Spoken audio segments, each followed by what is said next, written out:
Welcome to the Unintentional Heretic.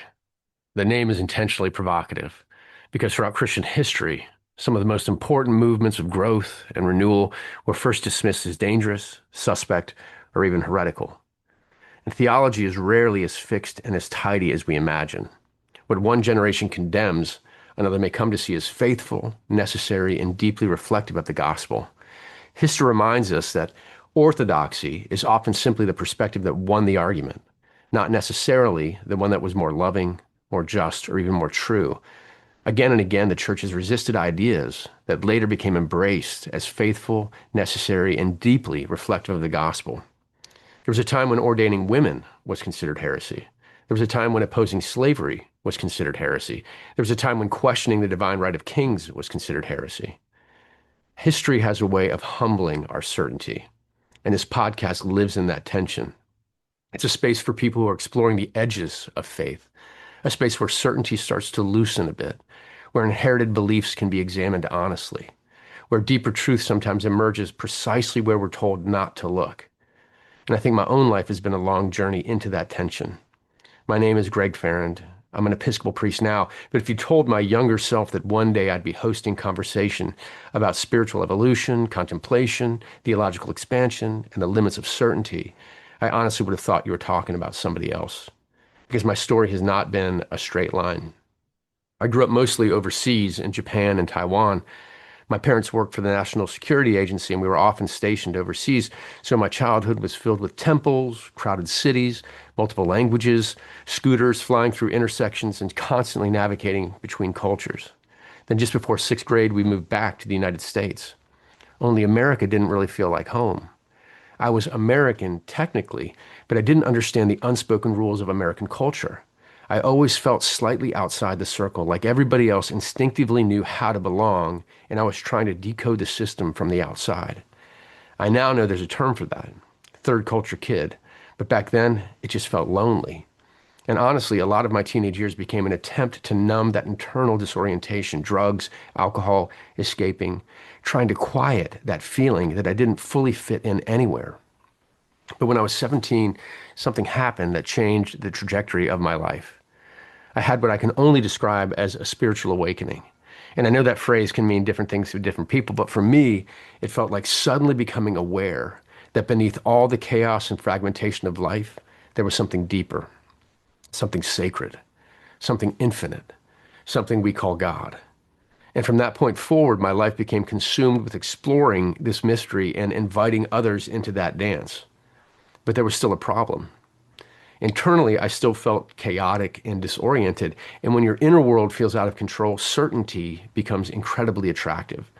And that's what drew me into evangelicalism, especially the Reformed Presbyterian world, because it offered clarity, structure, certainty, this coherent system. Everything fit neatly into binaries, saved or unsaved, truth or error, heaven or hell, insider or outsider. The basic framework was simple. Believe in Jesus so you can go to heaven. Help other people believe in Jesus so they can go to heaven too. And honestly, there was comfort in that simplicity. I eventually became ordained in the PCA, the Presbyterian Church in America. I planted a church in Greensboro, North Carolina, and I pastored it for almost 10 years.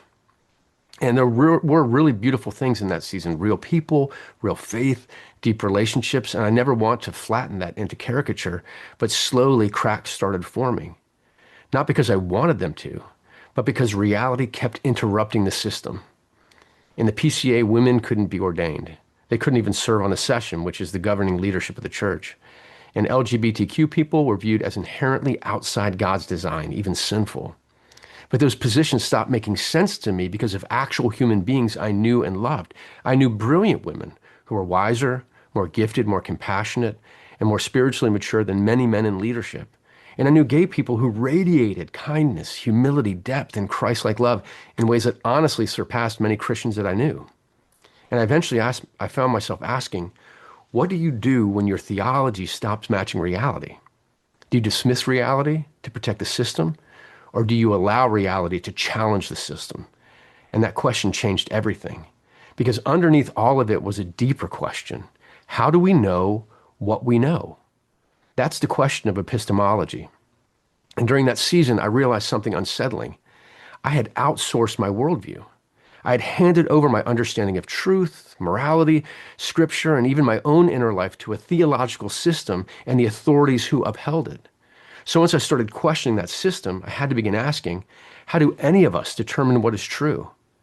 And that question launched me into a long season of wrestling and exploration, a different way of reading scripture, church history, mysticism, contemplation, science, psychology, other traditions, the evolution of doctrine, consciousness, the nature of the self, the limits of certainty.